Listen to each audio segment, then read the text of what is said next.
the fun part of the, I hope, that I'm expecting anyway, of the event here today. And there will be a couple more slides shown. Leslie will be showing some slides. So let me introduce everybody. I've already introduced Gavin. So the other people we're pleased to have here, some of whom have come some distance. We have Leslie Field. And Leslie Field is, Dr. Field, is a lecturer in electrical engineering at Stanford University, and the founder, CTO, and interim CEO of AMS100 Research. I'll keep the introduction, the bios a little bit short so we can save some time. We also have Jonathan Fairman. He's senior scientist of meteorology at Atheneum Analytics and supports Farmers First Africa. Anyway, a staff at Farmers First Africa is probably the best way to put it. Dr. Fairman is a senior scientist at Atheneum, working with their meteorology team to develop new approaches and enhance systems for managing climate risk. His group also supports rainfall forecasts for operations for Farmers First Africa, for farmers in Africa dealing with their drought situation.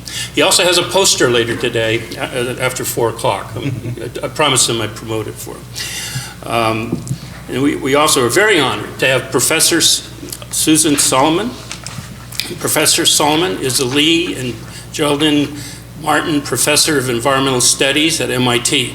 Professor Solomon is internationally recognized as a leader in atmospheric science, particularly for her insights in explaining the cause of the Antarctic ozone hole. Professor Solomon was honored with a symposium in her name on Monday, so it was quite remarkable, a reflection of her contributions to the field. We also have Dan Rothman, professor of geophysics and co-director of the Lorenz Center at the Department of Earth, Atmospheric and Planetary Sciences at MIT. His work has contributed, his work has contributed widely to the understanding of the organization of the natural environment, resulting in fundamental advances in subjects ranging from seismology and fluid flow to biogeochemistry and geobiology. Dan has had some notoriety recently having to do with the potential collapse of the ocean ecosystem, and I'll be interested, I think we'll all be interested in hearing what he might have to say about that. So with that, I will now ask some questions that I will be... Do I show slides first? What I will do, that's a good question. Why don't I start with you? And Leslie has a few extra slides that she'd like to show that's sort of complementary, I think, to what Gavin has said. So I think it's appropriate to show them at this time. Thank you. Okay.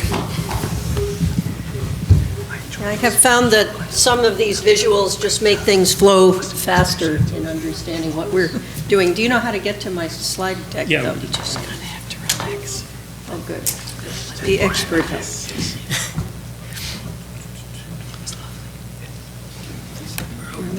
Cool. Okay, and I just use arrow keys to get here. Okay. Great. So, yes, I'm the founder and CTO and interim CEO for about a dozen years of AMS100 Research. This is the day we close our recruitment for applications for an executive director for AMS911. So if you're interested, you've still got time, but not much. I like to show this video. This is one of the world's most depressing videos, but it really, because ice melt is so visible, it really helps show how different things are now. So this is part of why I like to show some visuals. What you're seeing here, is there a pointer that works well? Yeah, there's no way to really, there we are. What you're seeing here is the Beaufort Gyre, the historic ice shield of the Arctic, disappearing over time. You're seeing month and year up here. You're seeing sea ice age, which correlates with brightness in general. And you're seeing flow out through something called the Fram Strait here near Greenland is one of the places. Every winter, the open ocean isn't very reflective. Every winter, we're still lucky enough to grow some first-year ice, but increasingly it's first-year ice rather than rebuilding on older multi-year ice because there isn't as much of it there. So this is in what is called a positive feedback loop. And it goes kind of slow at the beginning here, but we're approaching the years where it gets really way too exciting. And I think we'll just let it play out. What I want you to notice, what I conclude from this is a video, this is the best one I've seen yet. I've seen wonderful ones from NOAA and NASA. This one's a NASA one. What you're seeing is the conclusion I think we're all coming to in various parts of the ecosystem, and that is that there's no natural way back. This isn't just some flukish, variability of one year's weather extreme. This is a trend that just keeps going, and it's very consistent with everything we've been seeing from Gavin's presentation as well. There we are.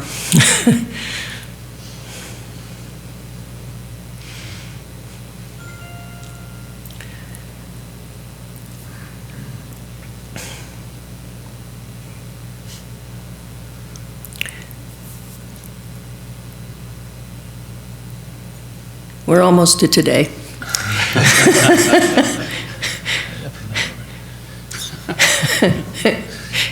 It's almost caught up with us, yeah. And you can see, this is undeniably, there isn't much multi-year ice left, right? There have been depressing report cards here by NOAA, especially the last couple years of, 95% of the oldest bright reflective multi-year ice in the Arctic is gone, was the 2018 December report card. Why do we care? Because this is a crucial lever on climate change. And there are claims of up to 50% that we're adding up to half again as much acceleration, basically, of global temperature rise from the loss of reflectivity in the Arctic. Think of it, of course, you're all technical, I'm assuming, but I'll still explain it the way we're tending to explain it so it's generally accessible. It's like we've taken away the white T-shirt, the historic ice shield we've had for the last 700,000 years or so in the Arctic, certainly over the entire course of human history, and we've replaced it with a black T-shirt. It's like that, and the sun shines up there 24 hours a day. So this is driving a lot of warming. And so it's a crucial lever to do something about it. So I'm going to fast forward, but I'm speaking in the next panel too, so I'll just go quickly, that we can restore the reflectivity of ice with a simple, safe, pretty close to natural material by putting just a thin layer on selected areas of ice. And that's pretty exciting. We've been at this for about a dozen years, and we've done field testing on lakes. And our intention is never to carpet the whole Arctic. That frame straight, if we can rebuild sea ice there, if we can make it last a little bit longer, seems to be a key leverage point that has more than an order of magnitude more effectiveness versus other areas of the Arctic or doing a pan-Arctic deployment. So that's very exciting to us. And the cost of doing nothing is it's enormous, right? Already the cost of doing nothing is enormous. And what we're talking about for a full-scale, restoration is really kind of pennies compared to what it's cost us already to not do anything. And things, as you've heard, are just going to get immeasurably worse than this if we don't do anything. So that's it for the slides, but thank you. And I'll be getting into a little more detail shortly. Thanks so much for that.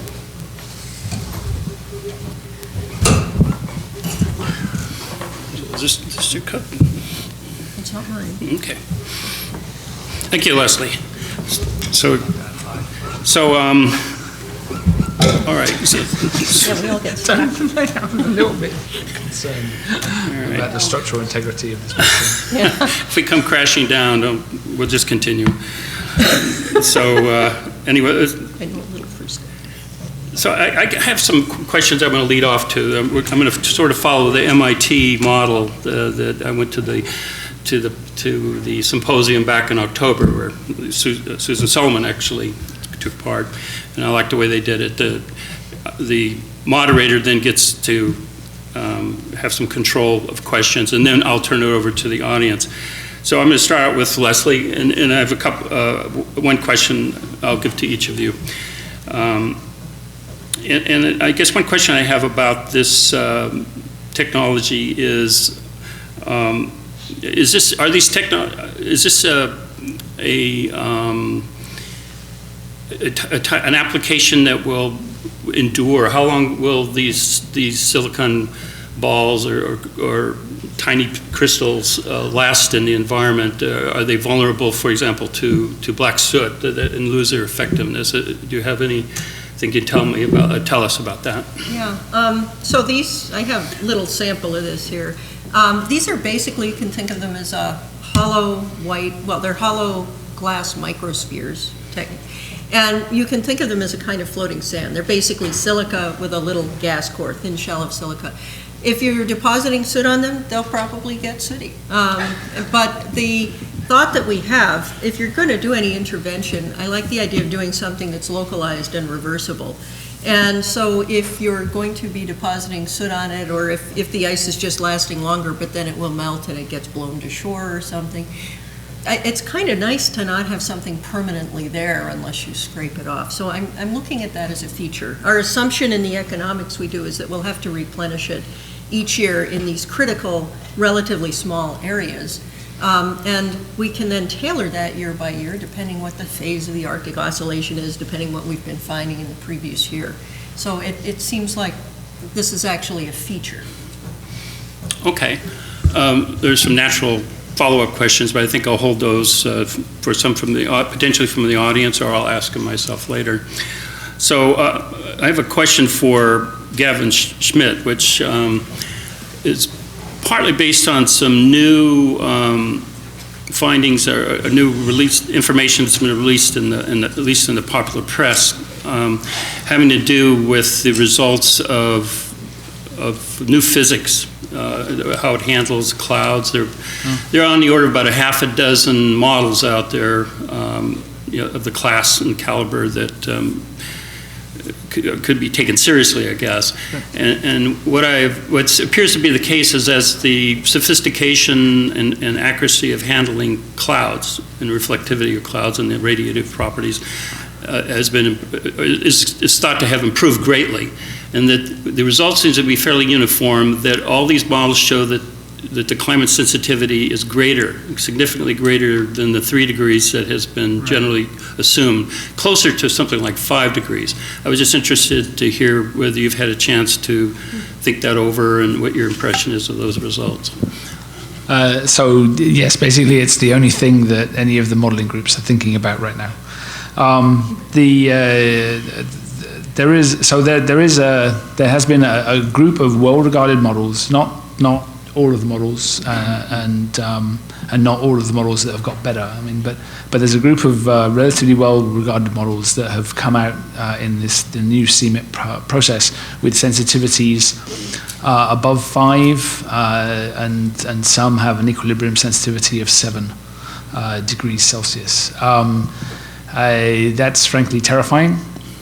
But there is actually quite a lot of evidence to suggest that they're wrong. Despite the fact that they've worked very, very hard on improving their cloud processes and their cloud aerosol interactions, if you look at how fast they're warming in the last 40 years, these models tend to be warming twice as fast as we've actually observed. And so there's some sense that this broadening of spread in the models is, we've kind of tapped into some actually fundamental uncertainty that we need to be looking at these models not quite as monolithically as we had done in the past. So in the past, we've kind of just like put all these models together with various methodologies, and then the spread of the models was just assumed to be the uncertainty. I don't think that that's going to be a valid way of going forward. I think we're going to have to start thinking about how well these models have been doing in the past in order to make constrained predictions of what's going to happen in the future. But it is a very concerning issue. I mean, if these numbers are right, then that's terrifying, and if they're wrong, then something has seriously gone wrong in the climate model enterprise. or in how we deal with the multi-model ensemble. The jury is very much out, and I would strongly caution people against just assuming that climate sensitivity is now larger than you thought it was. We've just written a big assessment with 40 different authors looking at all the different aspects of the problem and all the different external constraints that we have on climate sensitivity, and the constraints actually become tighter. It's somewhere between 2 and 4 degrees. 7 degrees is very, very unlikely to be true. Okay, thank you. It's a little bit, some reassurance there. Perhaps. Yeah, reassurance for the world, but not for the people that work on climate models, unfortunately. Yeah, there you go. So, a question for Susan Solomon. Can you give an example of a climate change impact that has surprised you?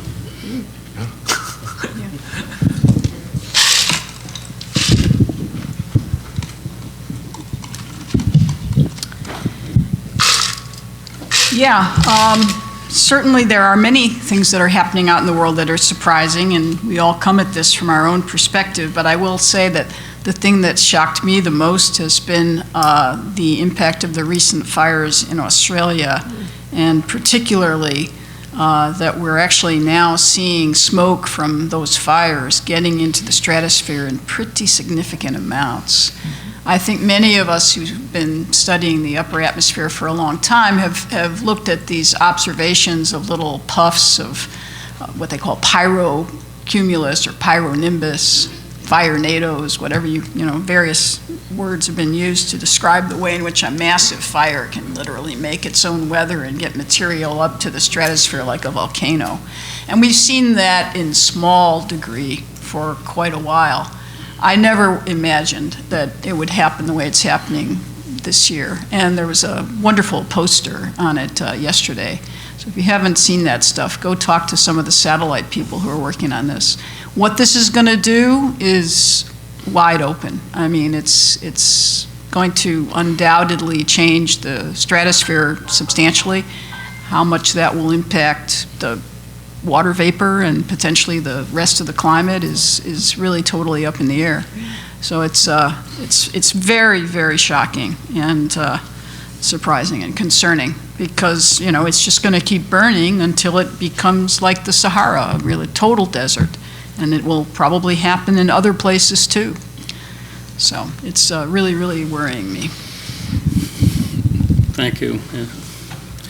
So a couple questions about impacts at different areas, I guess, in terms of human implications.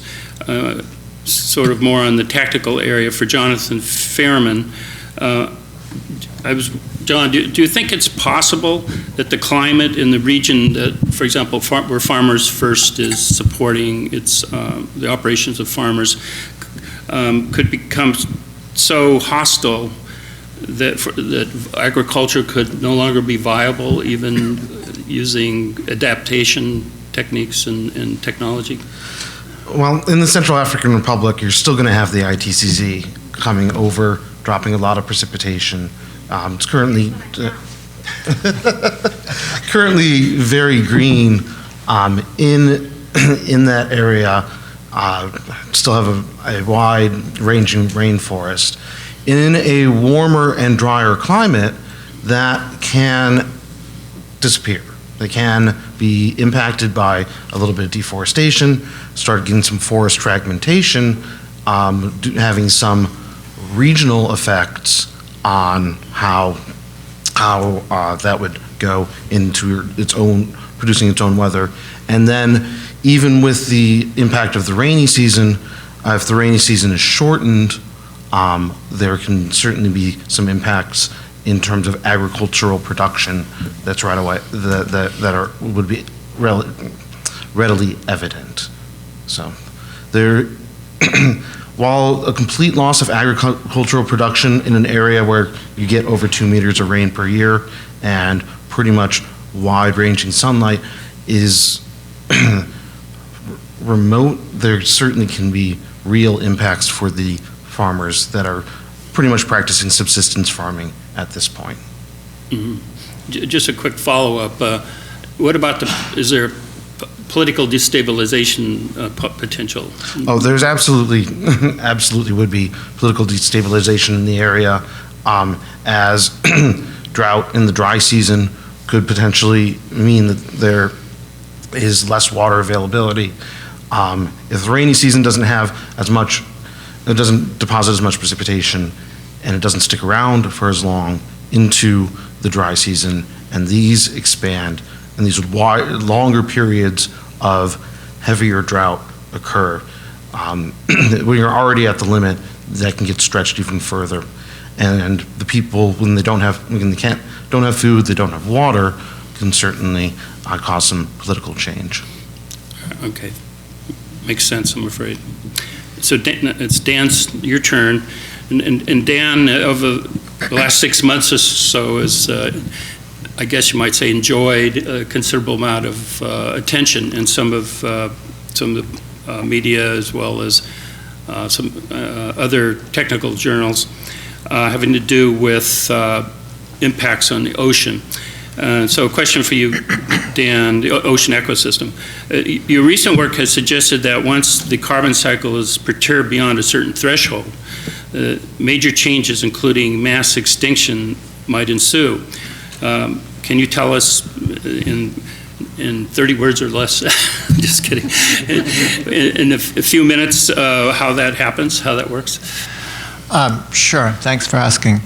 I'd like to preface that by saying what I do is study the past and ask how our understanding of the past might inform how we might understand the present. And in the case of the past, what we all know is that every time there's been a major mass extinction, there's also been a major perturbation to Earth's carbon cycle. We also know that there have been many major perturbations of Earth's carbon cycle which are not associated with mass extinction. So a basic question asks what makes them different. And another basic question asks, why do we get these major perturbations themselves? So the second question is perhaps a bit easier to ask. And the interesting finding is that it appears that many of the large changes in the carbon cycle in the past are instigated by a modest perturbation which then grows. And many of us would associate that with a kind of instability of the system, but another finding is that it doesn't really have to be unstable. It can grow, it can become kind of catastrophic, and then return back to the same stable state it was before. And another point worth addressing here is that because I'm studying the past, these changes are slow, that is, they play out in the past over probably tens of thousands of years or more. But there's a way to relate these changes at tens of thousands of years or more to what's going on today. And that has to do with understanding what characterizes a critical perturbation, or a perturbation sufficient to excite the system. And the interesting finding there is that it may be consistent with a lot of work that's been done by many groups around, that when the perturbation that arises is sufficiently fast, then the system will react in a kind of excited state. Now, sufficiently fast over 10,000 years means what we would perceive to be something slow today. On the other hand, what we're doing today is at least an order of magnitude faster than some of the worst perturbations in the past. And so the final statement I'd like to make, because you did limit me to 30 seconds or less, was to say that the way to compare the present to the past is to understand that what counts today is not how fast the perturbation is happening, but how much of it has happened. In other words, by how many ppm the CO2 is increasing in the atmosphere, not how fast it's occurring.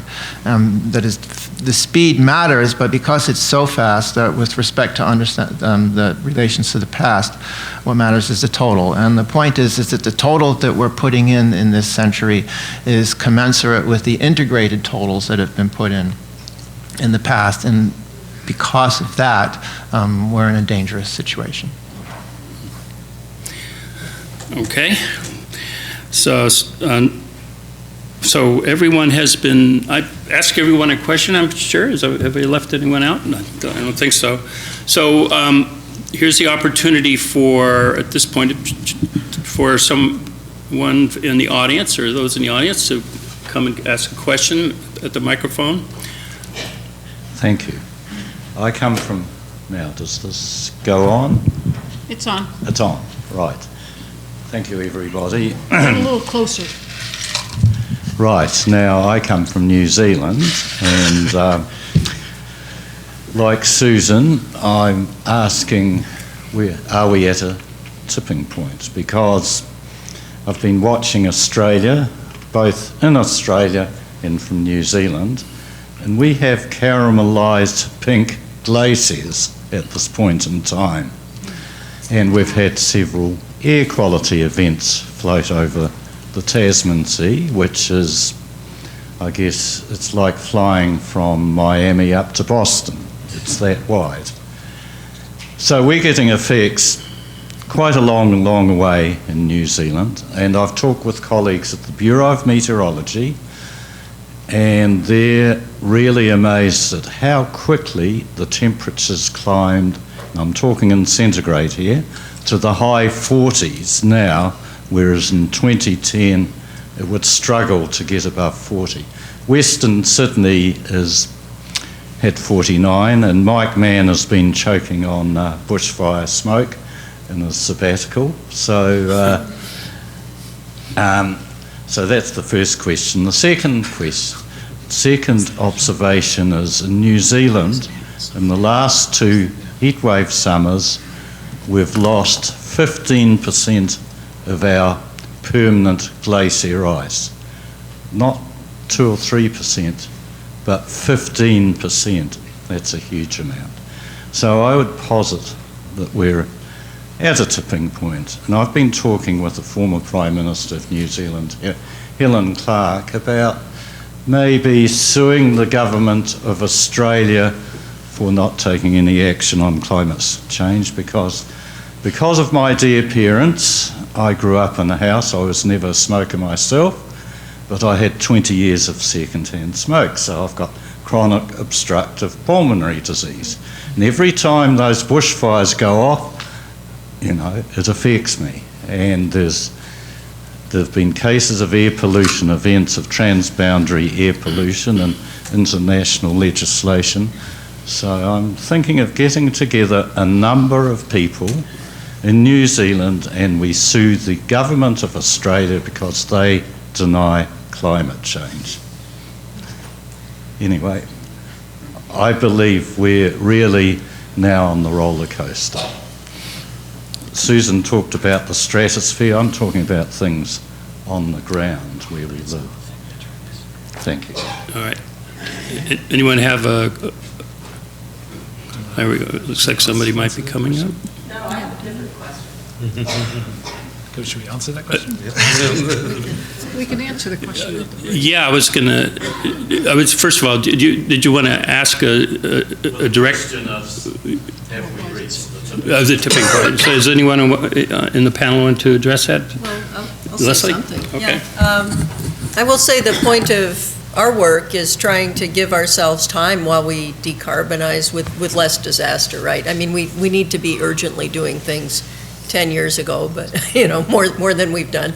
But we need to just get going. And there are some restoration efforts one can do to try to slow that clock so that we're not accelerating as quickly.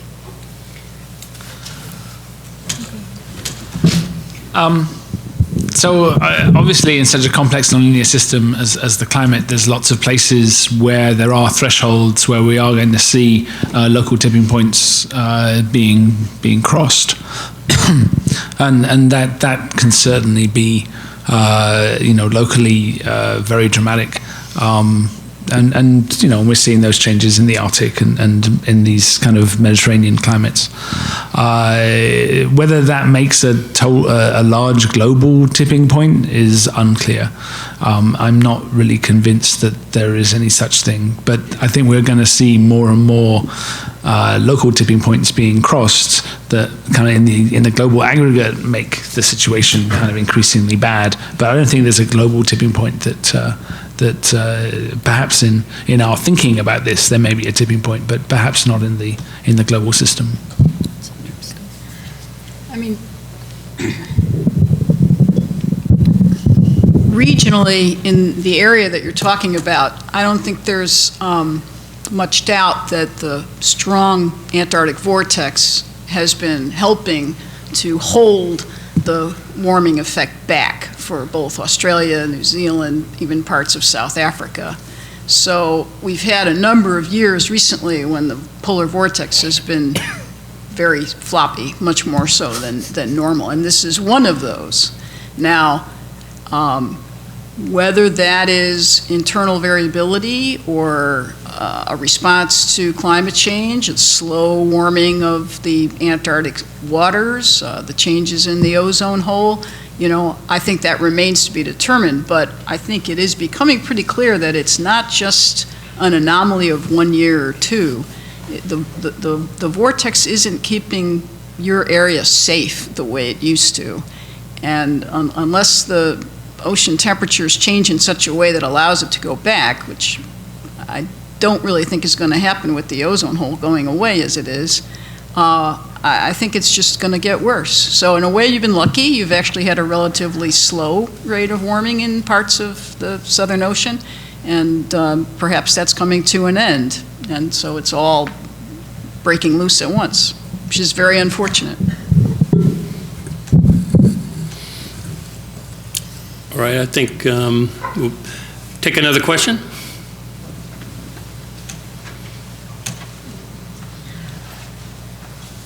My question is about tipping points, which I think of as something happens and you can't go back to the way it was on any kind of realistic timescales. But I'm wondering, when is it okay to use the term tipping point? What tipping points are we aware of, and what do you think is the definition of a tipping point? And aside from the possible one of the Arctic sea ice, which we've discussed so far, I'm wondering what you think other tipping points are and how we identify them. I'll take it.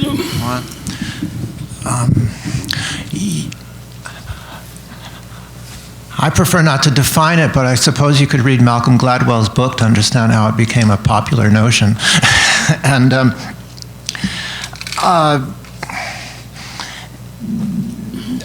I think if you were to ask a mathematician, they would first think of bifurcations in dynamical systems, or if you ask a physicist, they might think of phase transitions and critical phenomena. That is, if beyond a critical point, something qualitatively changes. That's what a bifurcation is that you have, for instance, a simple steady state, and if you perturb it beyond, like a transition from laminar to turbulent flow, which I'm sure we're all familiar with.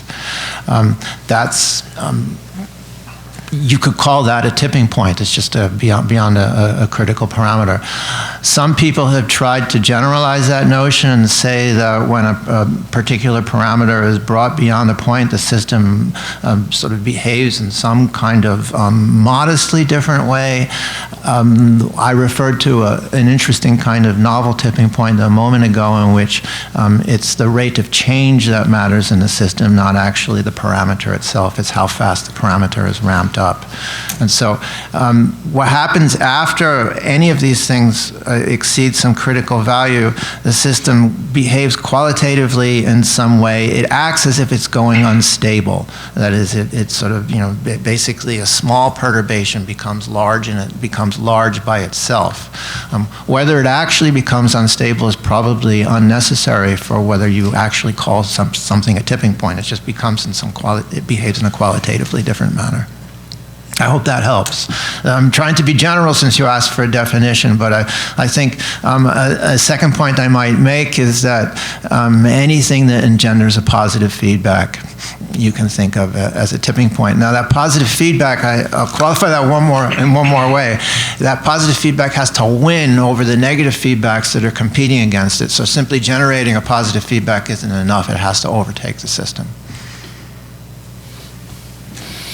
A little bit like melting permafrost. Then you remineralize the organic matter in the permafrost, it becomes CO2, and then you have more warming, and then a vicious cycle. Very good. Anyone else out there? Okay, well then I shall pick some up then. Oh, you have a taker, great. I was at a talk on Monday by a civil engineer who was interested in why some buildings survived hurricanes and why some didn't. And he said one of his challenges was that you can easily see why the buildings that didn't survive, but the ones that survived, well, because you can see the structure there, you can see that the roof rafters weren't properly nailed on. But for the buildings that survived, it was a lot harder because they were still intact. So my question is the parallel for the Earth system in general. We pay a lot of attention to the things that are changing very quickly. What about the things that aren't changing very quickly? I think this relates to negative feedbacks. How do you ask questions about the systems that are not changing rapidly now, but might change rapidly in the future? How do we know about the hidden resiliences? Well, not the resilience, the vulnerabilities that are not obvious yet. Yeah. So I mean that's a very good question, and I think it's abundantly obvious to many that we're only discovering our vulnerabilities after a disaster has already happened. Our ability to forecast these things has been poor, despite the fact that people have written reports and said, well, maybe wildfires are going to increase in Australia and flooding is going to increase. Like, people are not reading those reports and certainly not acting upon them. And so vulnerabilities, particularly in ecosystems, to changes in key indicator species, or pine bark beetles, or some small pathogen that has a temperature or humidity thing. Those are very real possibilities that we probably won't know about until they happen. So that's a huge concern. Thank you. Anyone else? Yes. Hello there. My name is Jonathan Byrne. I'm from Emmanuel College right here in Boston. And my day job is I educate science educators about climate change. My question is, I know the Indian Ocean dipole is in a positive state right now, and there's some correlation between a positive state and low precipitation and drought in Australia. So how do you discern between that natural variability and climate change forcing? Thank you. It's probably another question for Gavin, I would guess. Unless. Well, so I mean, when you're looking at specific events, it's hard, and that's why it's taken us so long to kind of get to the point where we're able to do this. You have to average over all of those different things, and so that requires a lot of computing power. That requires a lot of careful thought about how to build those kind of numerical experiments so that you can pull out the statistics of extremes. And so when the attribution studies have been done, what they'll do is they'll try and do enough examples where you have the positive IOD, the negative IOD, or in different parts of the world it will be associated with the NAO or with ENSO or something, and then you kind of average over all those things with and without the anthropogenic component, and then you see whether there's a change in the statistics of the extreme event, and that's complicated, which means that we're not very good at real-time attribution. And so it kind of follows on, months to years afterwards. And the more complicated that dynamical system is, the harder it is to get clear results. I mean that's inevitable, and especially like with the Australian situation now, you had the IOD, you had the southern stratospheric warming. Both of those play a role, but I mean, the fact is that 2019 was the warmest year in Australian history by quite a long way, and also the driest. And parts of that are associated with those kind of external, natural, perhaps events, but some part of it is related to the overall warming of the climate. Yeah, I guess I would just want to add to that indeed the IOD did play a role this year, but you're going to have to make an argument for why this IOD was so much worse than all the previous IODs that we've seen in the past. And certainly, for that, as Gavin said, you have to look at what the sequence of contributing factors that you've actually sampled was. But I think it's very clear that, this isn't the first IOD, and this is an incredible, unprecedented situation.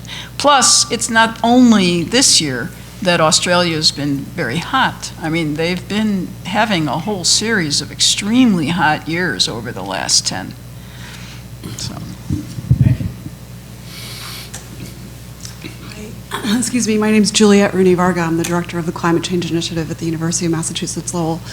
I wanted to thank the person who asked that question about tipping points. It seems like it's something that there's a lot of interest in from what I'm hearing in the audience about this question. And I think it's also something that, as scientists, here we have an opportunity to be a little bit more clear with communicating with the public through many of the people who do that regularly and much more than we do.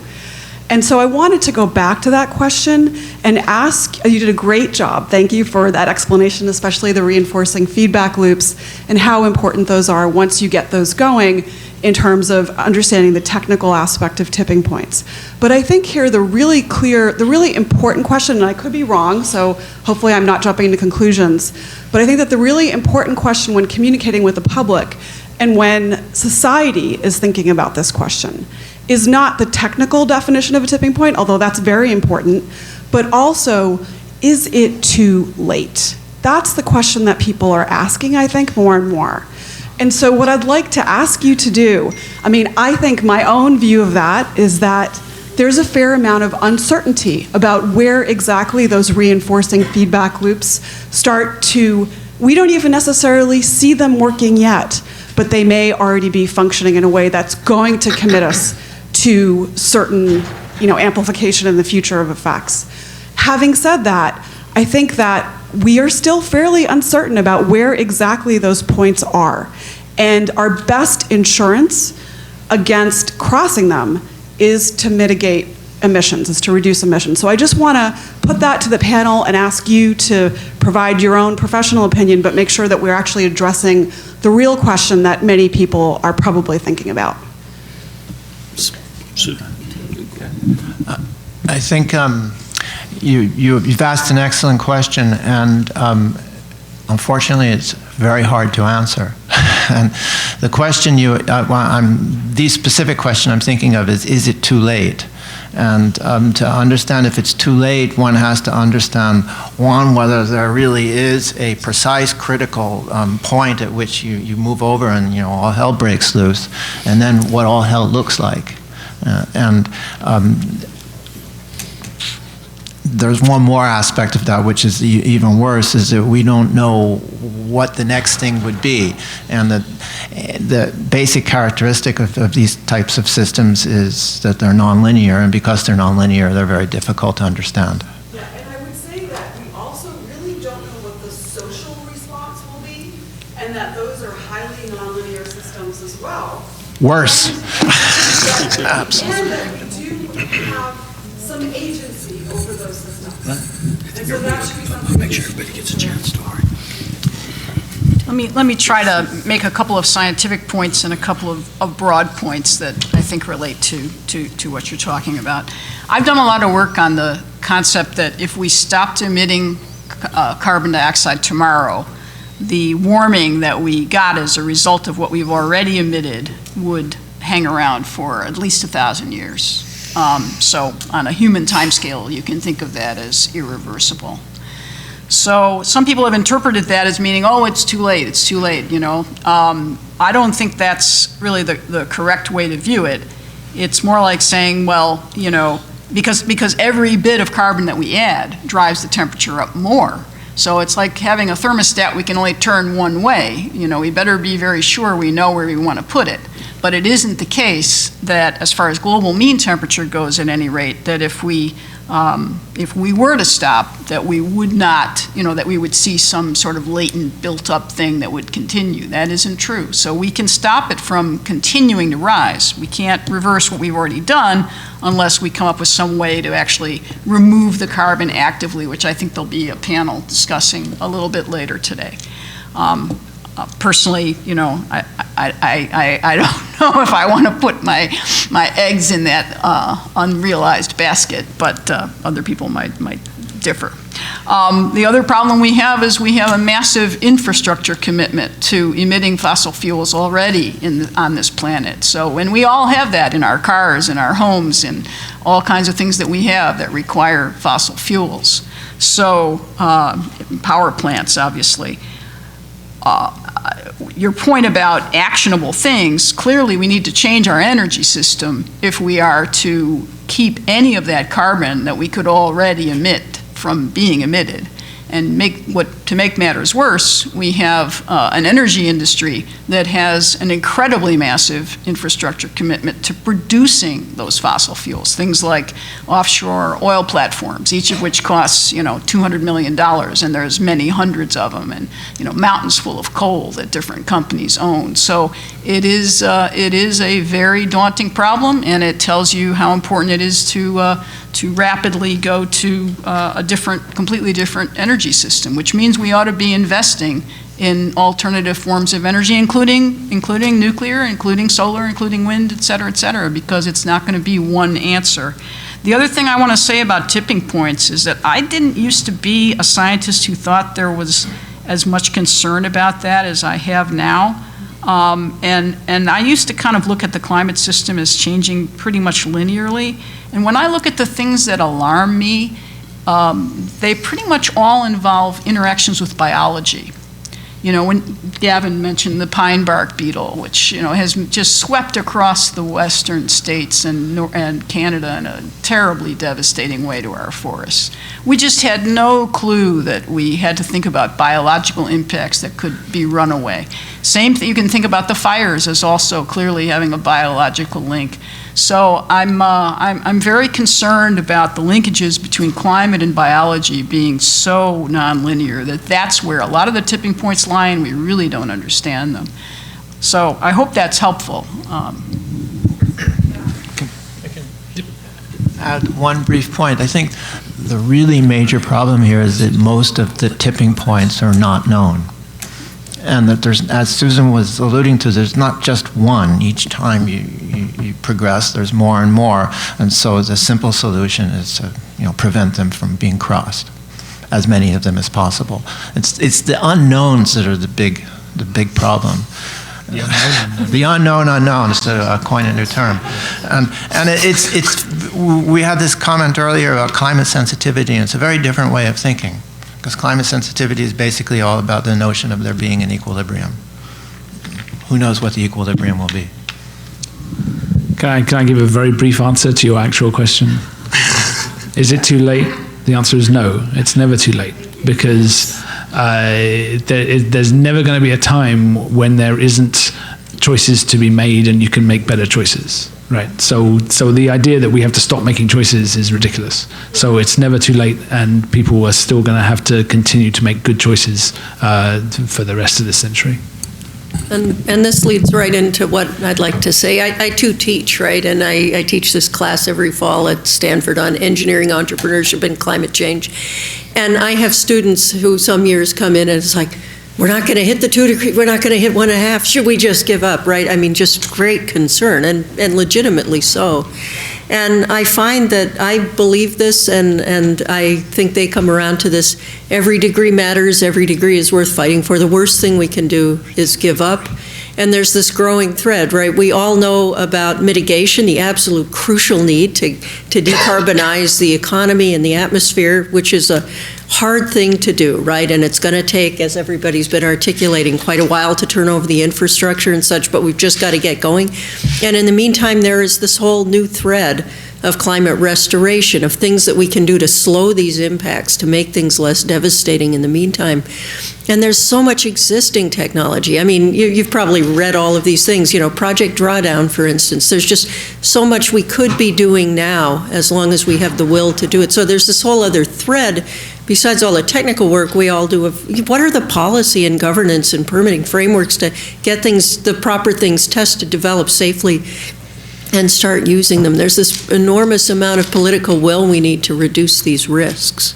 And so you're asking the right questions, and the worst thing we could do is just stop and say, well, it's over. Let's move to Mars, right? I think there was one more. Anyone else? Well, it's the difference between Gavin's red hot planet and his actually hotter but livable planet. Anyone else? Okay. All right. Is there anyone? There's a question. Yes. Come forward. Yeah, I just want to ask just a general question about tipping points from maybe a more optimistic perspective, and that is I teach in an atmospheric science class and also have a sense of very scary things to come, but I think that one way I see optimism is a curve crossing issue where the costs to society are going up every year, and you can look at Australia, you can look at coastal areas of the United States, you can look at California, and so the political will, I think at some point to do something urgent is going to just grow. And the flip side of that is the cost of doing something is plummeting. And I want to give one example to that, a testament to a professor I had as an undergraduate, Professor Joseph Lefersky, who's passed away some years ago, but he was early in the photovoltaic field working for RCA, and they were making photovoltaic cells in the 1950s for satellites, and there were hundreds of thousands of dollars for a few square inches of solar photovoltaics, and his vision was to bring this down to where people could buy it, and he had a $100,000 DOE funded tiny little building on the Brown campus in 1980s to show that this could be done. And now for a few $100s you can buy giant solar panels that they're all over the highways, they're all over the roads, and to see his vision coming through, just since I was in college, and you look at what was happening with electric vehicles. I drove here in an electric vehicle from Western Massachusetts, that there's a lot that could happen really quickly in the coming years and is happening right now. And this curve crossing of increased opportunity and increased cost of not doing stuff, it just gives me some optimism, and to see how quickly societies can change and technology can move has also been really surprising in my lifetime. So I'd just be interested in any comments on the optimistic side of tipping points, and if, maybe, and what some of these maybe costs might come up. We saw Australia. What other things are out there that might be hitting us in the next few years? Well said. Yes. Okay, just wanted to mention before we wrap up our session here that this is being taped, this is being videoed, and there will be online access to YouTube presentations or videos of these talks and that will be going on throughout the day. We have cards that have the link to it. Someone should be outside giving them out, or maybe we can set them around. Anyway, it's the website is www.athenium.com/AMS100. I'm sure you all remember that. But so you might want to pick up a card just in case. And then further sessions coming forward, there will be discussions of all about political will and things like that as the day goes on. So I hope you continue to attend the rest of the panel sessions. Did you want to say something, Harold? I just have a short question for Gavin. I think your predecessor at NASA Goddard, Dr. Jim Hansen, has been a tireless advocate for a carbon tax, a revenue-neutral carbon tax. And I just wonder if you share his assessment that that's a big piece of the silver buckshot that we need. Mostly my role has been in looking at what's happening and trying to explain what's happening. And you know, I mean, I see a lot of this, the silver buckshot discussed, but I think in general a carbon price is probably helpful, but it's not going to be sufficient.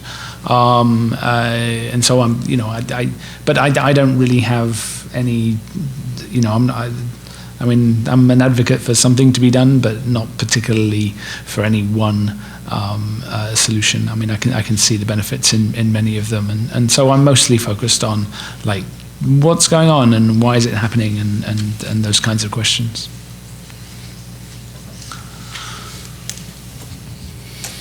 Are there any more questions?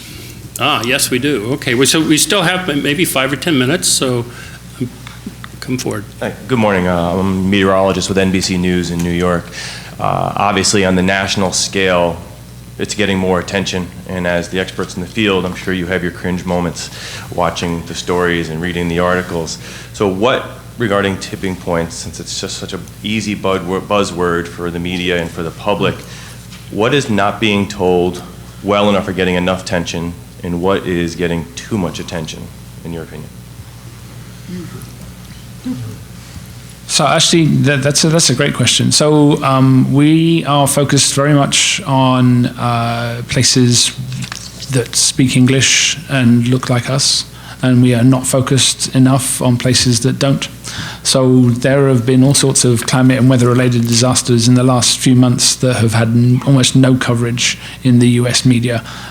Floods in Africa, India, lots of places where serious numbers of people have died, and yet, you know, there's a blip in the media and then it's gone. Mind you, and then the fires in Australia get blanket coverage.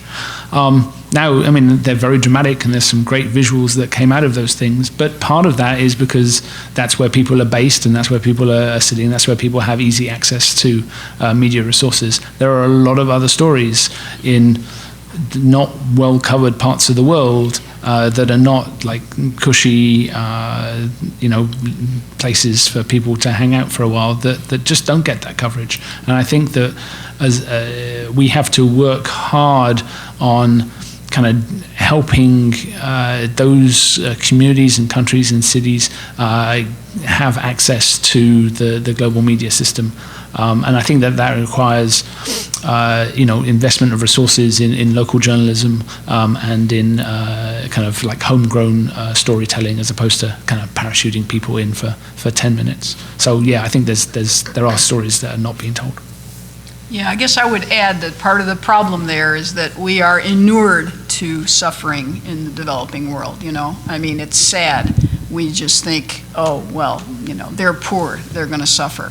And of course, the problem is they're suffering more because of climate change because they don't have the kind of resources to combat it that we have. And we did it, really, you know? I mean, it's mostly our emissions that have caused their problems. So it's a tragic situation, and I totally agree with Gavin. Sometimes I think when the notion of a tipping point is brought up in the public sphere, like on the news, it's spoken of as if it were an understood phenomenon. And I think it's important for us to understand and for the communication that the scariest part of the whole problem is that we don't really know what they are. We don't know what will happen and when they're passed. And the third thing I'd like to add is that we know they must exist because the system's highly nonlinear. And so this kind of uncertainty is, in my opinion, probably the greatest uncertainty in understanding how the climate will evolve. And it happens at all time scales. I was going to say something.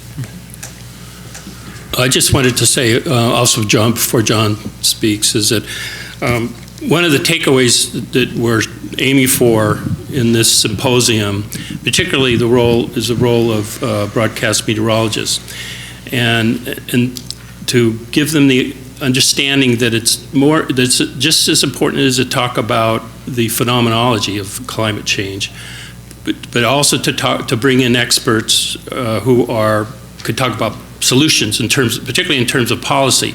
I listened to an interview on GBH a few months ago, where they brought in someone who was an expert in climate change, did a very good job, but then the conversation turned to solutions, and the scientists basically just threw up their hand and said, oh, I really don't have any idea about that. So that was a lost opportunity. So that's, I think, a particularly important role for the media, and why they will have an important role in this symposium.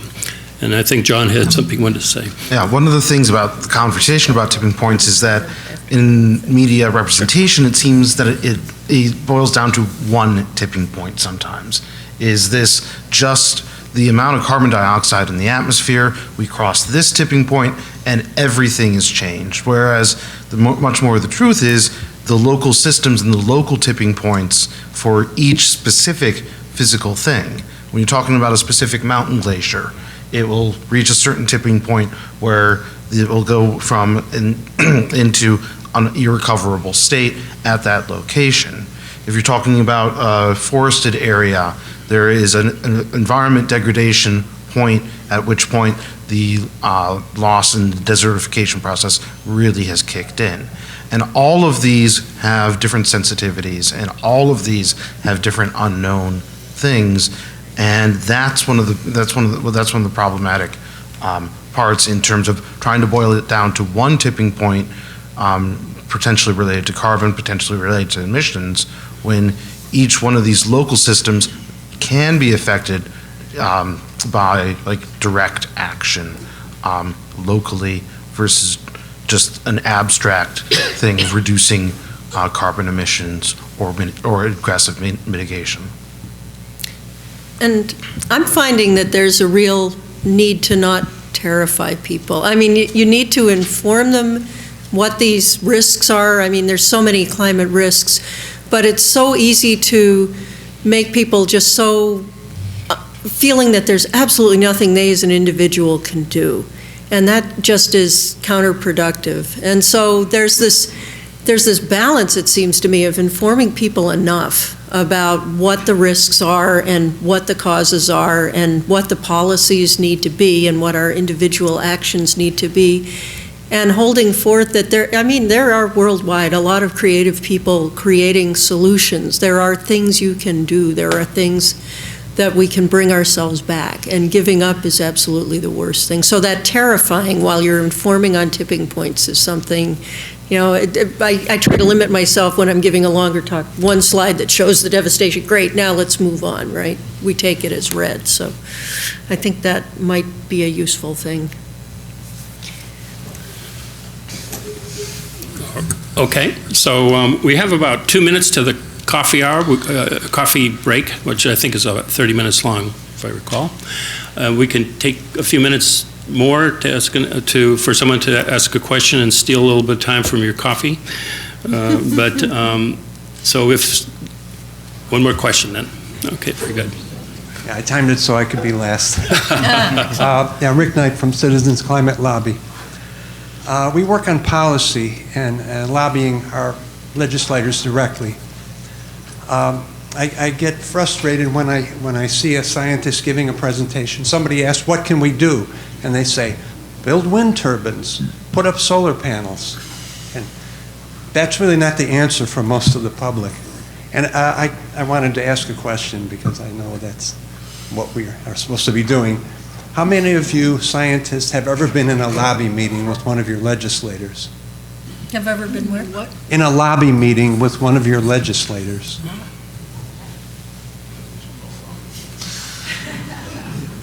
So we have one person who has. Gavin, did we have Gavin? Anyone else?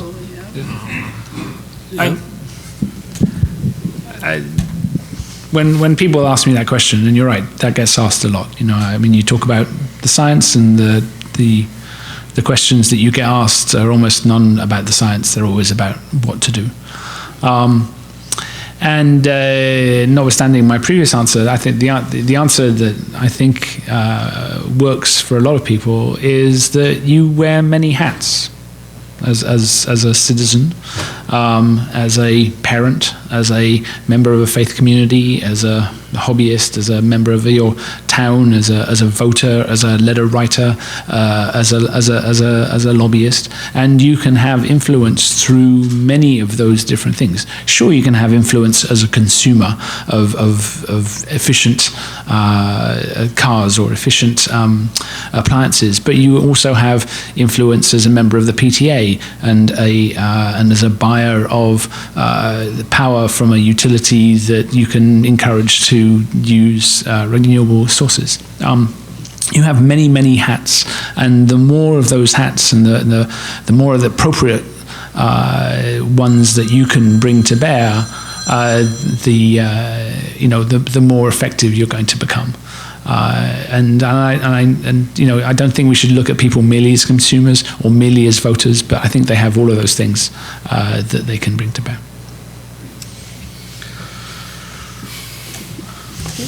All right. Well, I think this is a good time to have some coffee. So I want to. My email is Thank you.